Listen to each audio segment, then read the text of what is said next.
Greetings, YouTubers. Welcome to a overview and discussion of the old SSI game, Wizard's Crown. Now, you may be wondering what is going on with the video, with it shifting colors and all that. I'm actually running the game through a Atari emulator program, and what this is doing is what is called attract mode. So it shifts colors every 10 to 15 seconds or so that the screen doesn't get burned out. Back then, the computers would run the games through your TV, not through your monitor, and so that would prevent your TV screen from having all these letters etched into it for all eternity. Okay, so discussion about this game. It was actually released back in 1985. That is 22 years. Actually, I'm sorry. I am so far behind the times. It's not 22 years ago. It is 24 years ago. It's 2009. This game was made in 1985. 24 years old. Yes, I know. I said that already. Okay, so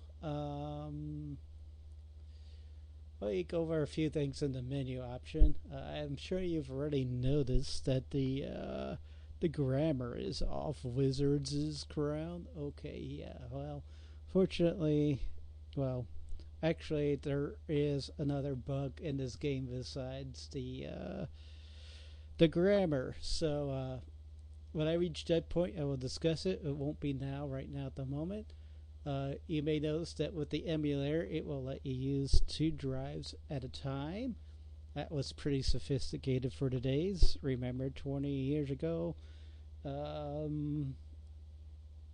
We're talking about discs that had very small capacity, maybe about 100 to 120K or so, approximately. I don't know the exact space that it could take up as far as maximum on these diskettes. They ran on 5 1/4 floppies. Those are very difficult to find nowadays. 5 1/4 drives. I actually had to get a 5 1/4 drive to get the Savage Empire game to install, but that's a different story. The sound is, it's pretty primitive. I'm not gonna lie to you. It's basically kind of a randomized sound, mostly for like comment hits and spell effects and all that. And then the utilities, it says reset dungeon level. There are a total of 12 levels. Well, 12 dungeon levels actually.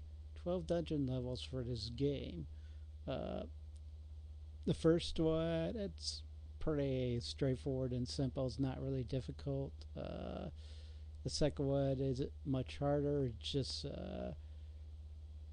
out in the destroyed city. They have to explore in order to retrieve the Wizard's Crown of the title. The third and fourth dungeons are a little bit difficult, though. The third one has these stone golems that you can run into, and for a 1980 game, they were pretty tough actually. So you could not destroy them easily without an item that you can find in that particular dungeon called the Golem Staff. So the Golem Staff worked like as a weapon that would much more easily destroy the golems in that particular place. You definitely wanted to keep the Golem Staff because you would need it for that final dungeon, which was 6 levels. So full half of the game is devoted to that final dungeon. and it is a marathon. I'm not going to lie to you. You will be taking at least 2 trips to finish that. Mainly due to the fights that you're going to be running into there. I'm going off memory here, and I haven't played this game for probably a couple years. I've played like about every version of it that I am aware of, except Commodore 64.